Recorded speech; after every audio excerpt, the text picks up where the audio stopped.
2 દિવસ પહેલા આપણી ચેનલમાં હું રિસર્ચ કરતો હતો, જોતો હતો જૂના વિડીયોમાં, તો કોઈ ટોપરનો વિડીયો એની અંદર જોયો મેં.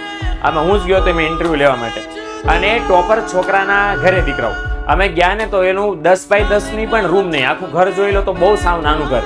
એના પપ્પા ચા વેચે. હવે આવો છોકરો છે, એણે નક્કી કરેલું કે સાહેબ મારે બોર્ડની પરીક્ષામાં 85% લાવવા છે. આ છોકરાને બોર્ડની પરીક્ષામાં કેટલા ટકા હતા ખબર છે? 87-87% હતા. હવે આમ તમે જોવો ને તો એના ઘરની અંદર આમ બેસવાની પૂરી જગ્યા નહીં, એક પલંગ મૂકે તો બસ ચાલી શકે એવી કોઈ જગ્યા નહીં.